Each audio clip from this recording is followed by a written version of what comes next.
Assalamualaikum warahmatullahi wabarakatuh. Perkenalkan saya Rifki Nafalik. Di sini saya akan mempresentasikan referat saya dengan judul Reseptor NMDA dengan pembimbing Dr. Stephen Magister Sains Medikal, Spesialis Neurologi Konsultan. Sebagai pendahuluan, reseptor NMDA atau N-methyl diaspartate receptor merupakan salah satu reseptor glutamat yang berada di sistem saraf pusat. Fungsi dari reseptor ini sebagai proses transmisi sinaptik excitatory, plastisitas sinaptik, dan pembentukan memori jangka panjang. Untuk cara kerja reseptor ini melalui mekanisme yang sangat kompleks. Disfungsi seperti hipofungsi atau hiperaktivasi akan mengganggu dari fungsi reseptor ini. Reseptor ini dapat dijadikan sebagai target terapi pada beberapa penyakit. Yang pertama yaitu struktur, fungsi, dan modulasi reseptor NMDA. Reseptor NMDA ini berikatan dengan neurotransmitter eksitasi yaitu glutamat. Ada beberapa tipe pada reseptor ini yaitu GLUN1, GLUN2, dan GLUN3 yang membentuk struktur pada reseptor ini. Reseptor ini terdiri atas pasangan antara GLUN1 dengan GLUN2 atau GLUN1 dengan GLUN3. Fungsinya yaitu sebagai perkembangan sistem saraf pusat, pembentukan ritme pernapasan dan gerakan, serta mekanisme pembelajaran, memori neuroplastisitas, serta detektor koinstansi. Hal ini akan semakin memperkuat fungsi fisiologisnya dan menjalankan fungsi reseptor ini. Mekanismenya ada beberapa syarat yang harus terpenuhi yang bertujuan untuk membuka saluran ion kalsium. Yang pertama yaitu glisin yang berada di ekstrasinap dan serin yang berada di dalam sinap harus berikatan dengan reseptornya. Kemudian dua molekul glutamat juga harus berikatan dengan reseptornya. Atau dengan cara lain yaitu harus dilakukan depolarisasi oleh reseptor AMPA oleh glutamat. Kedua mekanisme ini akan bertujuan mengeluarkan magnesium atau zinc dari saluran ion sehingga saluran ion kalsium bisa terbuka dan kalsium bisa masuk ke dalam sel sehingga terjadilah komputasi neuron untuk menjalankan fungsinya. Peran reseptor NMDA pada gangguan neurologis. Disfungsinya seperti hipofungsi akan mengakibatkan gangguan komunikasi antar neuron. Untuk overaktivitas atau excitotoksisitas akan merusak struktur dan fungsi neuron. Contoh penyakitnya itu ada Alzheimer. Ini merupakan penyakit neurodegeneratif progresif karena overaktivitas dari reseptor NMDA hingga merusak struktur neuron. Memantin akan menghambat reseptor ini sehingga kerusakan bisa diminimalkan. Kemudian ada penyakit Huntington, ini juga merupakan penyakit neurodegeneratif yang bersifat herediter karena mutasi gen Huntington sehingga terjadi overaktivitas reseptor ini.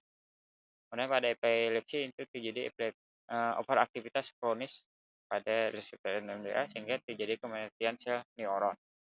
Kemudian pada stroke terjadi hipoksia sel sehingga dapat terjadi kematian sel yang mengakibatkan gangguan kalsium. Ya, apabila aliran ke otak itu sudah dipulihkan, maka ini akan semakin memperburuk eksitotoksisitas karena kalsium yang semakin melonjak. Dan ada cedera otak traumatis, ini merupakan terjadi peningkatan pelepasan glutamat atas karena cederanya, sehingga ion kalsium masuk tiba-tiba ke dalam sel dan terjadilah eksitotoksisitas yang merusak sel neuron. Kemudian ada gangguan depresi mayor, ini terjadi hiperaktivitas atau hipoaktivitas dari glutamat pada prefrontal cortex dan hipokampus, sehingga terjadi gangguan komunikasi neuron. Vitamin merupakan salah satu obat untuk gangguan depresi mayor yang merupakan antagonis reseptor NMDA yang akan mengurangi efek toksik dari glutamat dan mengaktifkan reseptor AMPA sehingga reseptor NMDA bekerja tanpa memerlukan glutamat tadi. Kemudian ada encephalitis reseptor anti-NMDA. Ini merupakan encephalitis autoimun yang menyerang dari subtipe GLUN1 sehingga jumlah reseptor semakin menurun terutama di korteks frontal, hipokampus, dan ganglia basalis. Inflamasi juga akan memperparah neurodegenerasi karena autoimun terjadi juga proses inflamasi. Dan penggunaan obat yang berkaitan dengan reseptor NMDA ada beberapa yang reseptor NMDA ini menjadi target farmakologis baik untuk terapeutik atau dapat disalahgunakan. Yang pertama ada ketamin. Ini merupakan obat antagonis NMDA yang bersifatnya anestesi sedatif yang dapat bereaksi cepat serta sebagai antidepresan. Namun obat ini dapat disalahgunakan sehingga terjadi penurunan kognitif dan kerusakan saluran kemih. Kemudian ada penicillin atau PCP merupakan antagonis reseptor NMDA yang bersifatnya anestesi, namun memiliki efek psikotik yang signifikan. Obat ini sering disalahgunakan karena menyebabkan efek halusigenik, depersonalisasi, euforia, dan dorongan membunuh serta dorongan bunuh diri. Kemudian etanol atau alkohol pada dosis rendah, alkohol akan menghambat fungsi reseptor NMDA. Sedangkan pada dosis tinggi kronik akan meningkatkan jumlah reseptor NMDA sehingga terjadi efek toleransi, ketergantungan, dan gejala putus alkohol. Dan ada memantin merupakan reseptor antagonis non-kompetitif ini sebagai terapi Alzheimer pada tingkat sedang berat dan juga dapat sebagai terapi pada penyakit Huntington. Kemudian ada amantadin juga merupakan antagonis reseptor NMDA untuk terapi gejala motorik pada Parkinson.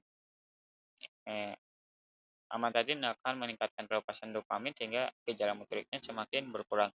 Juga dapat digunakan sebagai terapi penyakit Huntington. Kemudian ada magnesium merupakan ini akan mencegah overaktivitas dari reseptor NMDA dan sebagai profilaksis migrain, mencegah pecah pada preeklamsia dan neuroprotektif pada bayi prematur. Dengan cara kerjanya tetap pada reseptor NMDA. Kemudian ada terakhir ada metadon. Ini ada dua fungsi sebagai agonis mu-opioid. Ini akan menekan gejala putus obat opioid serta sebagai antagonis NMDA reseptor. Ini akan mengurangi sensitivitas nyeri kronis pada pengguna opioid dan mencegah toleransi opioid.